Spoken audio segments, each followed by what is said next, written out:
জয়।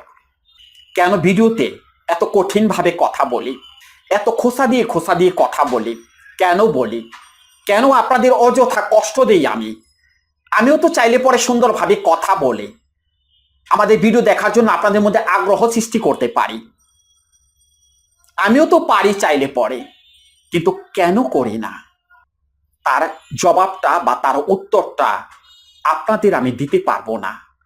কারণ আমার একটা জায়গায় হাত রাখা আছে, একটা জায়গায় আমার হাত দেওয়া আছে। সেখানে আমি কথা দিয়ে রেখেছি, অর্থাৎ আমার গুরুর কাছে আমি কথা দিয়ে রেখেছি আমি যেন কাউকে বিভ্রান্ত না করি, আমার দ্বারা যেন কারো কোনো ক্ষতি না হয়। সেই জন্য আমি পারি না, বা আমরা পারবো না। আপনারা ভালো করে খেয়াল করে দেখেন, আমাদের যে দুটো চ্যানেল, এটা তো আমাদের দ্বিতীয় চ্যানেল। এই চ্যানেলটাই দেখেন মনিটাইজেশন পর্যন্ত আমরা বন্ধ করে রেখেছি, মনিটাইজেশন আমরা ওপেন করিনি, শুধুমাত্র আপনাদের প্রয়োজনে। আর আপনাদের প্রয়োজনে এত কথা আমি বলি, প্রত্যেকটা ভিডিওতে মেসেজ দেওয়ার চেষ্টা করি শুধুমাত্র আপনাদের প্রয়োজনে। আপনারা যেন ঔষধ ছাড়া ভালো থাকতে পারেন, যেন ওষুধ ছাড়া আপনারা সুস্থ হয়ে যান। আমরা সব সময় সেই মেসেজগুলোই আপনাদের দেওয়ার চেষ্টা করি। আমরা চাই না যে কোনো ক্ষতি আপনাদের হোক, অযথা আপনাদের টাকা পয়সাগুলো নষ্ট হোক, এটা আমরা কখনোই চাই না।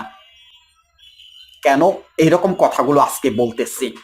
এর অবশ্যই একটি কারণ আছে। গতকালকে এক লোক আমার কাছে কল করেছে, অজপাড়া গায়ের। সেই লোক আমার সাথে কথাটা পর্যন্ত ঠিক মতো বলতে পারতেছিল না, অর্থাৎ সে কথা ঠিক মতো বলতে পারে না, গুছিয়ে কথা বলতে পারে না। অসহায় এক দরিদ্র ভাই আমার। সেই ভাইটা গতকালকে আমার কাছে কল করে যে কথাগুলো আমাকে বললো, আমি হতবাক হয়ে গেছি। কিভাবে মানুষ এগুলো পারে?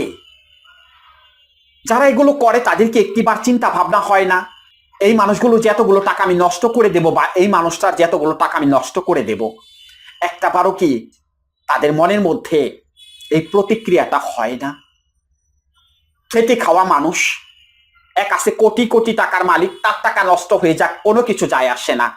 যারা হালুয়া বিক্রি করেন, বিশেষ করে কবিরা শ্রেণীর যারা আছেন, তাদেরকে বলতেছি, আপনারা কোটিপতির টাকা নষ্ট করে দেন, কোনো কিছু যায় আসে না। কিন্তু এরকম একজন খেটে খাওয়া মানুষ যে পরের জমিতে কাজ করে, দিন মজুরের কাজ করে, 400-500 টাকা দিন মজুরি পায়, তাদের টাকাগুলো কেন আপনারা নষ্ট করেন?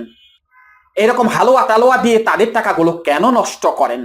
অযথা একজন মানুষের কেন ক্ষতি করেন আপনারা? আমার সেই ভাই আমাকে বলতেছিল যে দাদা, আমি যে কত টাকা নষ্ট করছি তার হিসাব দাদা আপনাকে আমি দিতে পারবো না। আমি 4 দিন আগেও 4600 টাকা খরচ করে একজনের কাছ থেকে একটা হালুয়া আনছি। 4 দিন আগেও দাদা, প্রথম 3 দিন খুব ভালো কাজ করছে, খুবই ভালো কাজ করছে। এখন আমার এমন একটা অবস্থা, এখন আমার শরীর পুরো ঝিমাইতেছে, মাথাটা পুরো চাপ ধরে আসছে, আর কোনো কিছু হচ্ছে না। এখন আর গোপন অঙ্গের উত্থান হচ্ছে না দাদা। এখন আমি করবোটা কি? তার মানে ওই হালুয়ায় যে 3টা দিন কাজ করছে, কেন কাজ করছে, সেই হালুয়ার মধ্যে কি দেওয়া ছিল, আমি সেই গোপন তথ্য আজকে না, পরবর্তীতে আরেকটা ভিডিওতে আমাদের যে গহীনের কথা চ্যানেলটা আছে সেটাই আমি ফাঁস করে দেব। আমি আপনাদের কথা দিতেছি, সেই গোপন তথ্য আপনাদের আমি ফাঁস করে দেব। সঠিক হালুয়া খেলে কখনোই সাথে সাথে গোপন অঙ্গের উত্থান হবে না, এগুলো আস্তে আস্তে কাজ করবে, 8 দিন 10 দিন পরে কাজ করবে, যদি তাদের পেটের কোনো সমস্যা না থাকে। আর যখনই বুঝতে পারবেন হালুয়া খাওয়ার সাথে সাথে কাজ করতেছে, তখনই বুঝতে হবে সমস্যা রয়ে গেছে হালুয়ার মধ্যে। সেই গোপন তথ্য আমি আজকের ভিডিওতে শেয়ার করব না, আপনারা অপেক্ষায় থাকেন আমাদের সেই চ্যানেলে আমি কয়েকদিনের মধ্যে সেই ভিডিওটি দিয়ে দিতেছি। হালুয়ার গোপন তথ্য আমি ফাঁস করে দেব সেই ভিডিওতে। আজকে অত কিছু আমি বলবো না, শুধু এটুকু বলতেছি যে কেন ক্ষতি করেন আপনারা, এই মানুষগুলোর কেন ক্ষতি করেন? ওই হালুয়া তো আর 4-5 দিন খেলে সে সারা জীবনের জন্য বাদ হয়ে যাবে, আর আর কোনো কাজ করবে না। তাহলে কেন করেন আপনারা এই ক্ষতিগুলো? কেন করেন? সমস্যাটা কোথা থেকে হয়েছে সেটা না জেনে কেন আপনারা এরকম কবিরাজিগুলো করেন? কিসের জন্য মানুষের এরকম ক্ষতিগুলো করেন আপনারা? একটি বার কি নিজেকে প্রশ্ন করতে পারেন না? আপনাদের বিবেক বলে কোনো কিছু নেই। বিবেককে প্রশ্ন করতে পারেন না যে এই যে মানুষের ক্ষতিগুলো করতেছি, কেন করতেছি? নিজের বিবেককে প্রশ্ন করতে পারেন না? নিজের বিবেককে প্রশ্ন করবেন। মানুষের ক্ষতি অযথা করবেন না। এই যে ভাই গতকালকে আমার কাছে কল করেছে তার গোপন সমস্যার জন্য, সেই ভাইয়ের সমস্যা তো আরেকটা জায়গায়, সেগুলো আমি এখন বিশ্লেষণ করব না। তার সমস্যা পেটের মধ্যে, সে একজন আইবিএস এর রোগী। তার পেটের কোনো চিকিৎসা না করে তাকে যে হালুয়াটা দিয়ে দিলেন, কেন দিয়ে দিলেন আপনারা? কেন করেন এই কাজগুলো আপনারা? এই যে আজকে যে বিষয়টি নিয়ে আমি ভিডিও করতে আসছি, পাতলা বীর্য। বীর্য পাতলা হয় কেন? এটা কি আপনারা জানেন যে কেন বীর্য পাতলা হয়? আপনারা এর জন্য চিকিৎসা করতেছেন না? এর জন্য অনেক কিছু খাইতেছেন না আপনারা? বীর্য কেন ঘন হচ্ছে না? বা যাদের কাছ থেকে আপনারা ওষুধগুলো খাইতেছেন তাদের কাছে জানতে চেয়েছেন কখনো যে ওষুধগুলো দিলেন, টাকা খরচ করে আমি ওষুধগুলো কিনলাম, আমার কাজ হচ্ছে না কেন? আমার বীর্য কেন ঘন হচ্ছে না? তাদের কাছে কখনো জানতে চেয়েছেন? না, জানতে চাননি। তাদের কাছে জানতে চাননি কেন আপনার দ্রুত বীর্যপাত হয়? তাদের কাছে জানতে চেয়েছেন? না, জানতে চাননি, জানতে আপনারা চাইবেনও না। বীর্য পাতলা কেন হয় বা দ্রুত বীর্যপাত কেন হয়? মাথা গরম হলে, অর্থাৎ আপনাদের মাথা গরম, আপনাদের স্নায়ুতন্ত্রের তাপমাত্রা বেশি থাকে, যার কারণে মধু গলে পানি হয়ে যায়, অর্থাৎ বীর্য পাতলা হয়ে যায়। আর বীর্য পাতলা থাকার কারণেই আপনারা নিজেকে ধরে রাখতে পারেন না। আপনারা একটা মাস হস্তমৈথুন বন্ধ করে দেন, একটা মাস মাথাটাকে ঠান্ডা রাখেন, আলাদা কোনো ওষুধ খেতে হবে না, দেখবেন বীর্য এমনিতেই ঘন হয়ে গেছে। আপনারা মাস্টারবেশন বন্ধ করতে পারেন না, কন্টিনিউ ওই কাজটা করে যাচ্ছেন, তাহলে বীর্য ঘন হবে কোথা থেকে? বীর্যটা জমাট বাঁধবে কোথা থেকে? সেই জমাট বাঁধার সুযোগটা তো আপনারা দিতেছেন না। কিসের কারণে? ওই যে মাথা গরমের কারণে। মাথা গরমের কারণে হস্তমৈথুন করতেছেন, ওটাও তো বন্ধ করতে পারতেছেন না, ওটা তো আপনাকে বন্ধ করতে হবে। এখন ওটা কি বন্ধ করতে পারবেন ওষুধ খেয়ে? এমন কোনো ওষুধ বা ট্যাবলেট আছে যে আপনাকে খাওয়াই দেওয়া হলো, আপনি এই ট্যাবলেটটা খান, আপনি আর হস্তমৈথুন করবেন না? এরকম কোনো ট্যাবলেট আছে? এরকম কোনো ট্যাবলেট নেই। গোপন তথ্য আপনাদের আমি বলে দেই, হস্তমৈথুন এটা হলো মানসিক রোগ থেকে হয়। আপনি হস্তমৈথুন করেন না, আপনাকে করানো হয়। এটা হরমোনজনিত সমস্যা, অর্থাৎ ডোপামিন হরমোন যখন অত্যাধিক পরিমাণে রিলিজ হয় তখন একজন মানুষ অতিরিক্ত উত্তেজিত হয়ে হস্তমৈথুন বা মাস্টারবেশন করে। ডোপামিন হরমোন কেন অত্যাধিক পরিমাণে রিলিজ হয়? মাথা গরমের কারণে। অর্থাৎ মাথার মধ্যে একের পর এক খারাপ চিন্তা আসতে থাকে, যার কারণে আপনারা হস্তমৈথুন বা মাস্টারবেশন করতে বাধ্য হন। এটা হলো একটা মানসিক রোগ। এটাকে বলা হয় বাইপোলার মুড ডিজঅর্ডার বা সেক্সুয়াল সাইকোসোমাটিক ডিজঅর্ডার। অত্যাধিক পরিমাণে উত্তেজক চিন্তা বা অত্যাধিক পরিমাণে কামক চিন্তা এক ভয়াবহ মানসিক রোগের নাম। তাহলে আপনি হস্তমৈথুন কিভাবে বন্ধ করবেন? আপনি তো মানসিকভাবে অসুস্থ, আপনার মাথা গরম। তাহলে আপনাকে কি করতে হবে? মাথা ঠান্ডা রাখার কাজ করতে হবে। আপনার মাথায় যে একের পর এক খারাপ চিন্তা আসে সেগুলোকে বন্ধ করতে হবে। আর তার জন্য কি করতে হবে? তার জন্য কোনো ওষুধ আছে? এই যে মাথা গরম হয়ে যায়, অত্যাধিক পরিমাণে কাম বাসনা, এটাকে কমানোর জন্য কোনো ওষুধ আছে? না, এটাকে কমানোর জন্য কোনো ওষুধ নেই। এটা হলো মনের সমস্যা, এটা হলো মনোদৈহিক রোগ। এর জন্য করতে হবে কাউন্সেলিং, যেটাকে সাইকোথেরাপি বলে, যেটা আমরা 7 দিনের কোর্সে করিয়ে থাকি আর কি।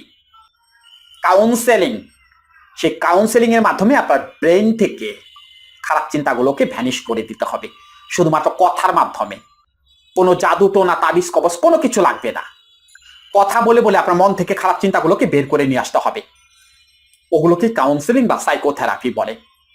এই যে দ্রুত বীর্যপাত যাদের হয়, যারা হস্তমৈথুন বা মাস্টারবেশন করেন, তাদেরকে যদি সঠিকভাবে 3 থেকে 4টা দিন কাউন্সেলিং করানো হয়, এদের সমস্যা সমাধান হয়ে যাবে উইদাউট মেডিসিন। 1 টাকার ওষুধও লাগবে না, সমস্যার সমাধান এমনিতেই হয়ে যাবে। পাতলা বীর্যর জন্য সঠিকভাবে যদি কাউন্সেলিং করানো হয়, পাতলা বীর্য ঘন হয়ে যাবে, 1 টাকার ওষুধও লাগবে না। শুধুমাত্র এদের যদি সঠিকভাবে কাউন্সেলিংটা করানো হয় তাহলে সমস্যার সমাধানটা হয়ে যায়। অথচ আপনারা সেটা করবেন না। আপনাদের বিশ্বাস ওষুধ খেতে হবে, আমাকে ওষুধ খেতে হবে। ওষুধ খাইতেছেন, খান, দেখেন পাতলা বীর্য ঘন করতে পারেন কিনা, দ্রুত বীর্যপাত বন্ধ করতে পারেন কিনা। আর ওই যে কাজটা করেন হাতের কাজটা, মাস্টারবেশন বা হস্তমৈথুন, ওটাও বন্ধ করতে পারেন কিনা। খাইতে থাকেন ওষুধ। ওগুলো বন্ধ করে ভিডিওর নিচে এসে মন্তব্য করবেন যে হ্যাঁ, ওষুধ খেয়ে আমি আমার এই সমস্যার সমাধান করে ফেলছি। দেখি কয়জন পারেন। এবার আসুন, আপনাদের পাতলা বীর্য ঘন করার জন্য খুবই সহজ একটি রেমেডি আমি শেয়ার করে দিতেছি। সেই রেমেডিটি করার জন্য আমাদের প্রথমেই যে উপকরণটি লাগবে সেটি হলো ইসবগুলের ভুসি। সবাই চিনেন, ইসবগুলের ভুসি সবাই চিনেন। দ্বিতীয় যে উপকরণটি লাগবে সেটি হলো 1/2 লিটার পরিমাণ ছাগলের দুধ অথবা গাভীর দুধ। তৃতীয় যে উপকরণটি লাগবে সেটি হলো 2 থেকে 3টি আজুয়া খেজুর। এবং সর্বশেষ যে উপকরণটি লাগবে সেটি হলো 1 টেবিল চামচ পরিমাণ খাঁটি গাওয়া ঘি। কিভাবে রেমেডিটি তৈরি করে সেবন করবেন? প্রথমেই 1/2 লিটার পরিমাণ ছাগলের দুধ অথবা গাভীর দুধ ভালো করে জাল দেবেন। যখন দুধটা গরম হয়ে যাবে তখন তার মধ্যে 2 থেকে 3টি আজুয়া খেজুর বিচিগুলো ফেলে দিয়ে ছেঁচনি দিয়ে ভালো করে ছেঁচে পিষে নিয়ে দুধের মধ্যে দিয়ে দেবেন। তারপরে দুধটাকে এমনভাবে জাল দেবেন যেন 1/2 লিটার দুধ কমে চায়ের কাপের 1 কাপ পরিমাণ অবশিষ্ট থাকে। তারপরে দুধটাকে পাত্র থেকে নামিয়ে নরমাল করে নেবেন। সেই দুধের মধ্যে 1 টেবিল চামচ পরিমাণ ইসবগুলের ভুসি এবং 1 টেবিল চামচ পরিমাণ খাঁটি গাওয়া ঘি দিয়ে ভালো করে মিক্সড করে কাপটাকে সুন্দর করে ঢেকে রাখবেন। আধা ঘন্টা পরে দেখবেন একদম পায়েসের মতো একটা রেমেডি তৈরি হয়ে গেছে। কখন সেবন করবেন? রাত্রিবেলাতে ঘুমোতে যাওয়ার আধা ঘন্টা বা 40 মিনিট আগে এই রেমেডিটি আপনারা সেবন করবেন। কন্টিনিউ 1 মাস আপনারা সেবন করে যান। দেখুন আপনাদের বীর্য ঘন হয় কিনা। পানির মতো পাতলা বীর্য গাঢ় হয়ে যাবে। কিন্তু কথা হলো, এই যে রেমেডিটির কথা আমি বললাম, এখানে দুধ এবং ঘিয়ের কথা বলা হয়েছে। এখন এই দুধ আর ঘি যারা আইবিএস এর রোগী তারা তো খেতে পারবেন না, তাদের তো সমস্যা আছে। তাহলে কি এটা কাজে লাগবে? না, কাজে লাগবে না।